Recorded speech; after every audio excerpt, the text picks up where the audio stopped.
So today I'd like to demo some of GitLab's open set of tools for software development, helping you get from idea to production as fast as possible.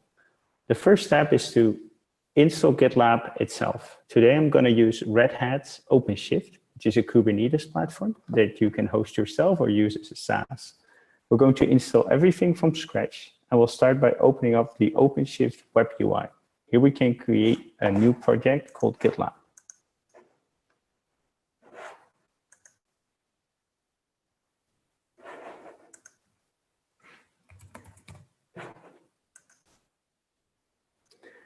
And then we import an OpenShift template for a complete GitLab installation. We do have to set a couple of host names later on.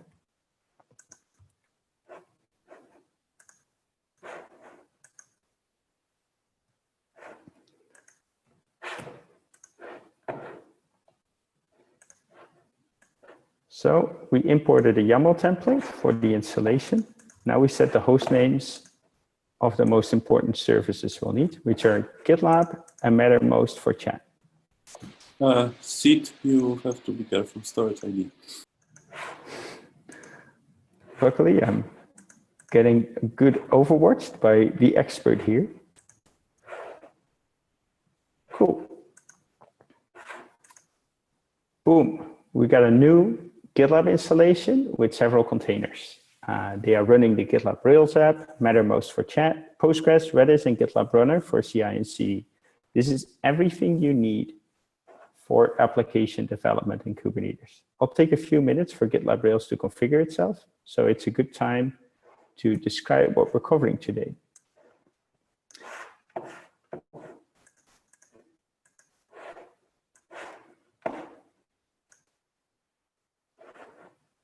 So in the rest of the demo, I'll take you through everything you need to have to go from idea to production, including chat with Mattermost,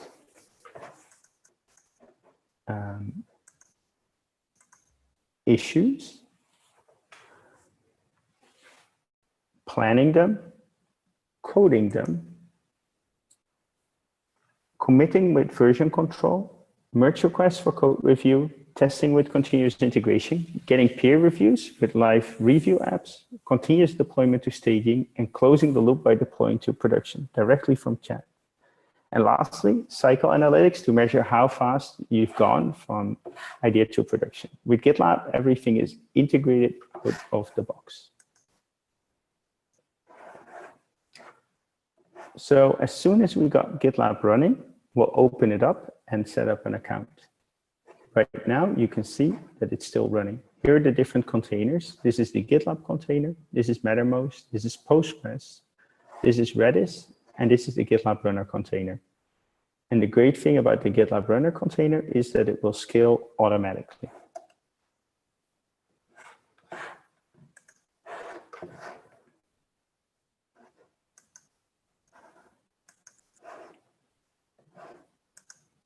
And I want to thank Dimitri for making this awesome flowchart. But I do need someone else to present that, I guess, when we're in London. Awesome. Our installation is ready. And we can create login. First, we have to set our password.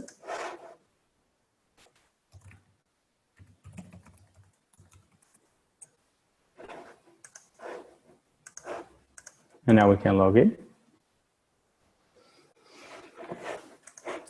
Let's start by creating a new group for our company. Let's call it Tanuki.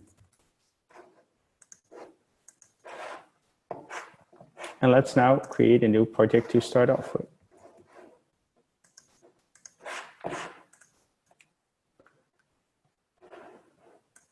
Great, we have a new project. Let's create a new file. We'll use the built-in GitLab editor to add it.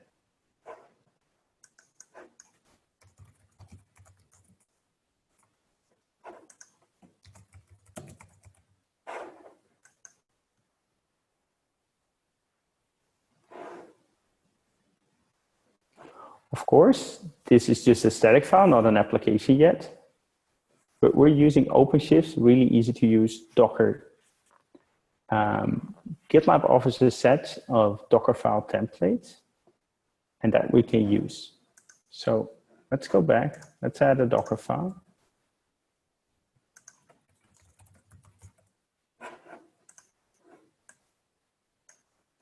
And we now use a template for Apache's HTTP, the Apache HTTP server.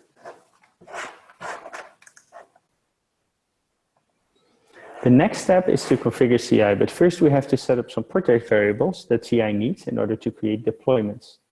We can find our access token for that in OpenShift.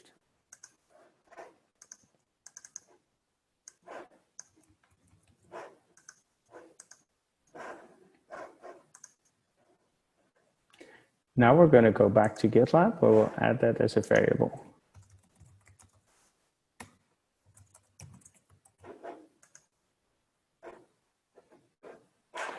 We'll also need to set up our server and our domain.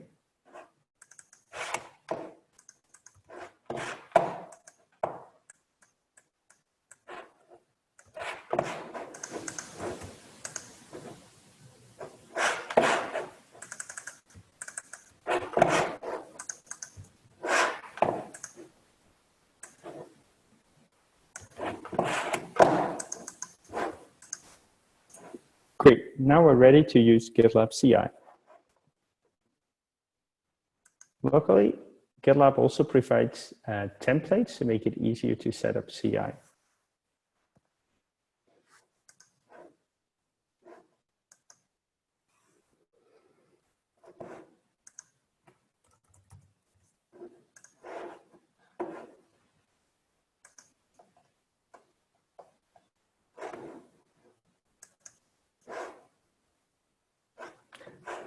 And it's great because I left a note 15 minutes ago and my script is already updated. Thanks for that, people. This is really real-time editing. Now let's go to our Mattermost client.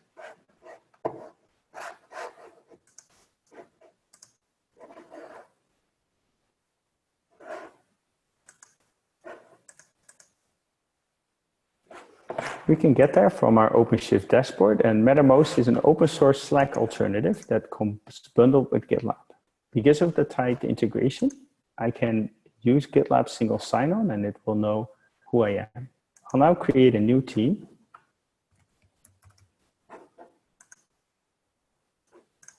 And then the next step will be to create a channel for that team.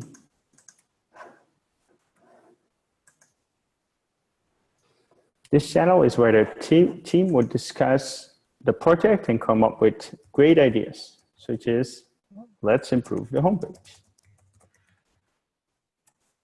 When a great idea comes along, it's such a waste to let it die in the chat room. So let's act on it and turn it into a new issue right from the chat interface.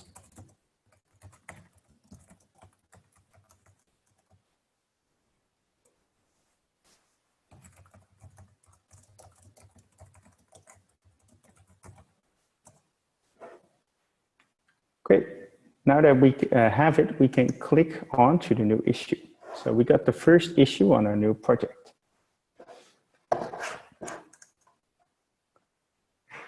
Inspiration is perishable, so let's pick up this new issue straight away. We'll go to our issue board and move it into the doing or done category. Actually, let's keep it in the backlog for now.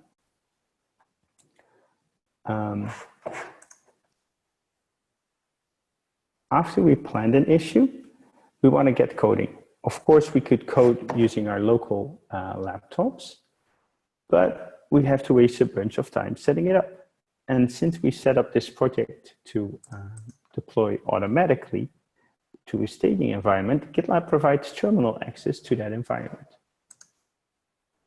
We can use it to test it for debugging or for testing out small changes. This is the terminal button, and I get access straight to the terminal at that container.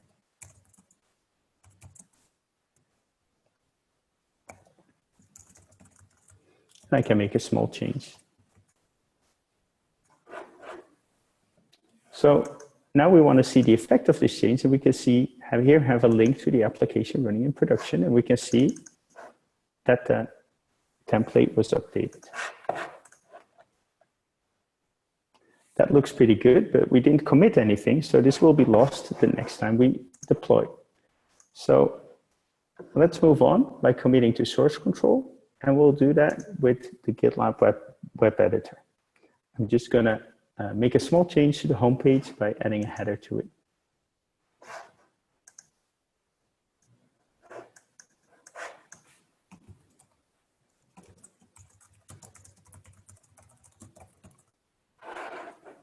Now, instead of committing directly to master, I'm going to create a new branch named with the issue number.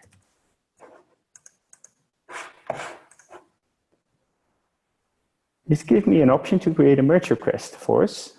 Let's go ahead. And now GitLab knows that the branch name relates to the issue, so it automatically says it closes issue number 1. So let's hit submit. As soon as the merge request is created, we'll kick off the CI/CD pipeline that will test our contributed code.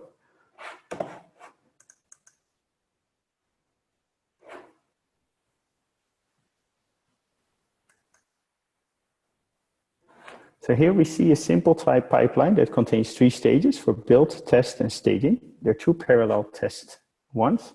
Let's click on one of them to see the build log. Great, that succeeded. Let's head back to OpenShift. And here we can see that GitLab Runner is working directly with Kubernetes to spawn new containers for each job. You can see it's spawning containers as they are needed. Now that we know that the tests have passed, we could ask for another developer on the team to review our merge request. They can see the exact code that has changed, comment on it, and see a thread of the discussion, as well as get email notifications.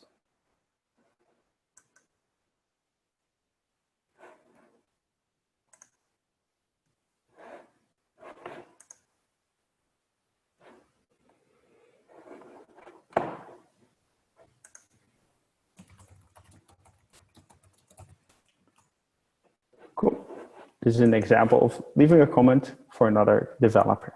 But I don't want to trust just reading the code. I want to see it live in a production-like environment. So when a new change is pushed to our branch, this change will automatically be deployed to our OpenShift cluster in a special app called a review app, created just for this branch.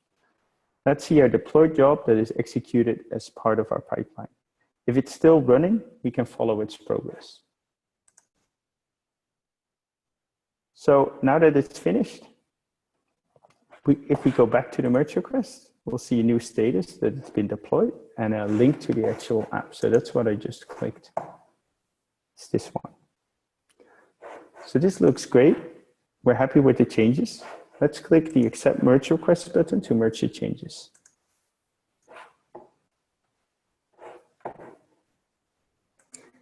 If we now take a look at the pipelines tab,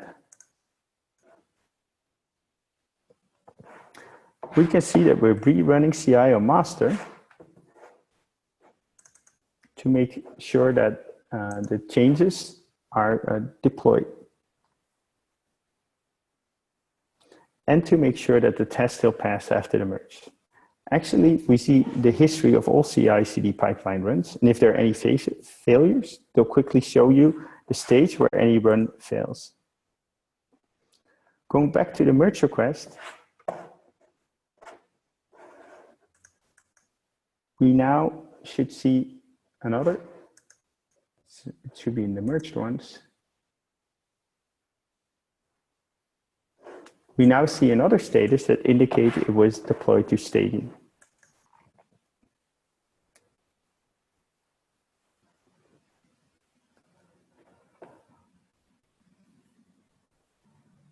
So we can now go ahead and deploy to production, and we're going to do that with something called ChatOps. It encourages us to do deployments like this in a common chat room so everyone can see important changes. Let's go back to our chat room and tell GitLab to deploy whatever is on staging to production.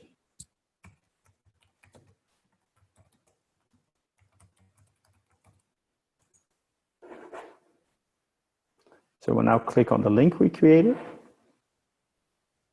and we can see it kicked off another job.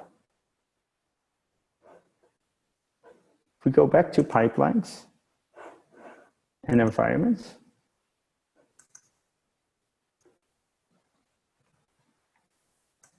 let's see, we should be able to see the production environment here soon. Let's wait for it.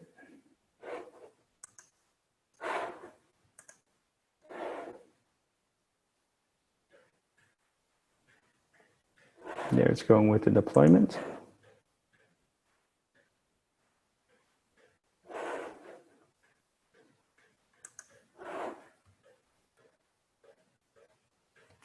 There it is. And we can review the app as it is now. Great, our change is live. One final thing, since the cycle time of getting from idea to production is important, GitLab has a built-in dashboard that helps you track that. Here we can see some metrics on the overall health of our project, and then a breakdown of the average time spent in each stage on the way from idea to production. So far, we're doing amazingly well, with only a few minutes for the complete release cycle. This is great for team managers and for high-level managers looking to better understand their company's release cycle time, which is key to staying competitive and responding to customers.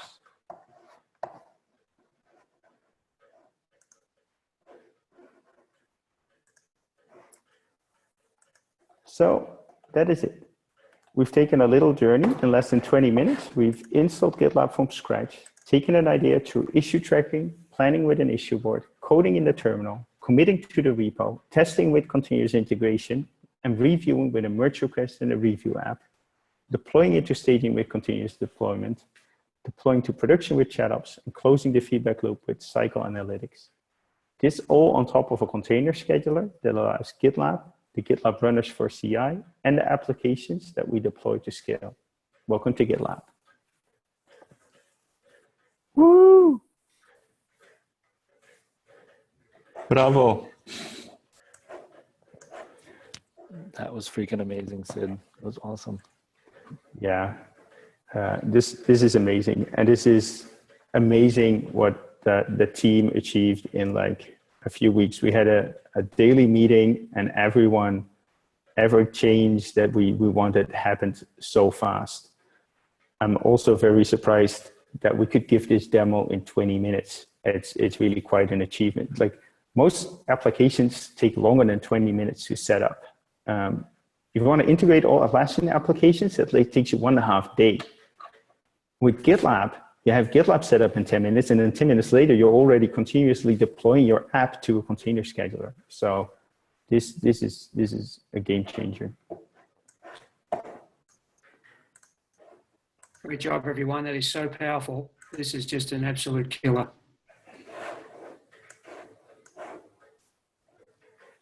Thanks, everyone, for all the kind things in the comments. But of course, we also want to get better.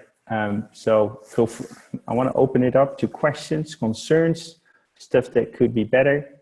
If you just want to say yay, that's fine too. Yay.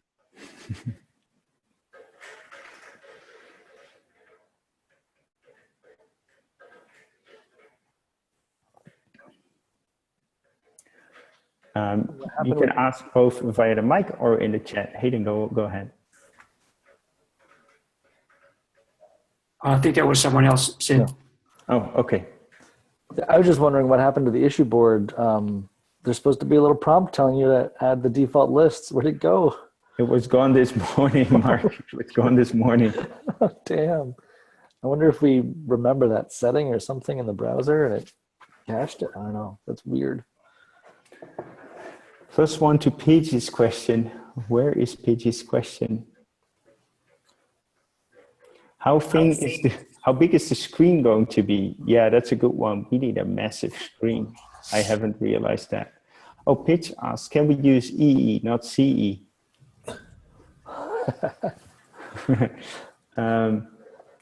I think it,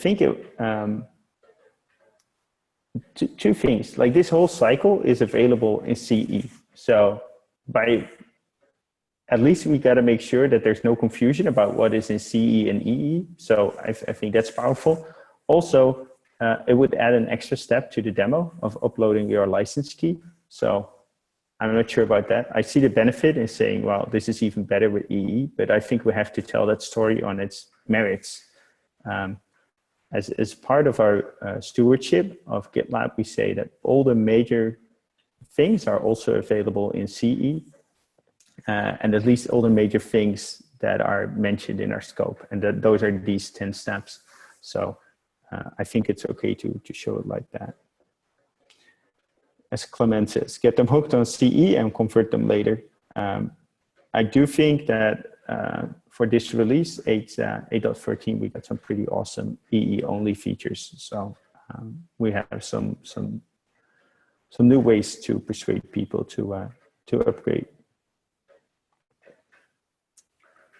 Yeah, Nick Thomas, psychoanalytics would have been EE only because I think it's more useful if you have more than 100 developers. Unfortunately, we also made the promise, or not unfortunately, we made that consciously, but we made the promise that every part of our scope would also be available in CE. So someone reminded us of that before we released it.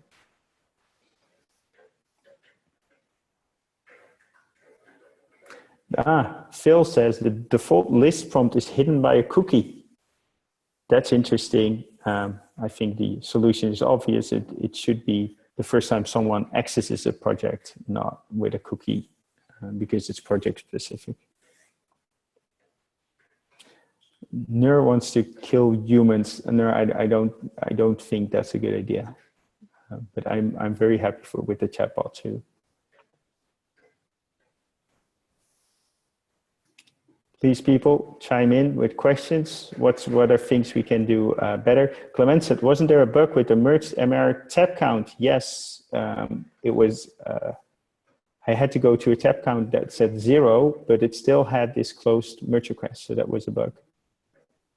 And Dimitri says I have to refresh the page to get the proper count. I know. I think there's an ongoing effort right now to at least make the pipelines view automatically refresh.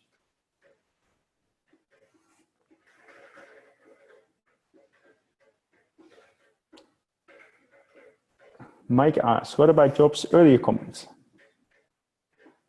Might be an idea to ask people in the audience for a name of a project, so it's clear it's not a pre-recorded demo. I think I'll make mistakes anyway, so that might make it clear. Also, Mike, live demos have sometimes go wrong, so I'll have a pre-recorded demo available. And if the demo goes sideways for any reason, could even be like Wi-Fi access, I'll switch it out with the pre-recorded one.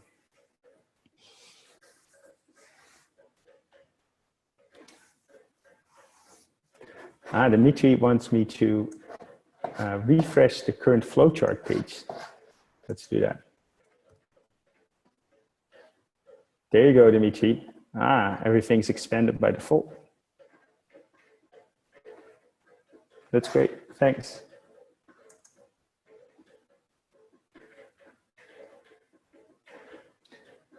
Yeah, Matt says, make sure to have a local copy of the pre-recorded demo. That is indeed the idea. I'm gonna 30 more seconds for people to speak up and ask questions.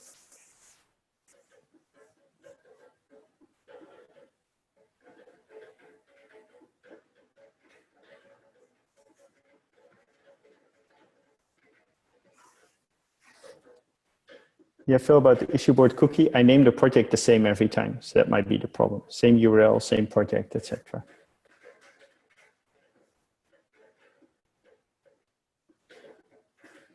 Cool. Thanks everyone for enjoying the demo. I think it shows that we're making rapid progress on the vision we expressed when we announced our B round. I'm very happy with how the team came together and made that progress. And I think it will be an amazing story to tell our users and customers. And the first step will be telling that in London and as part of the rest of the world tour. Thanks for joining the meeting today. And I hope you all have a great weekend. Bye. See you in London. See you in London. See you in London. Good work, everybody. Good day, everybody. Bye, everyone. Bye, everyone.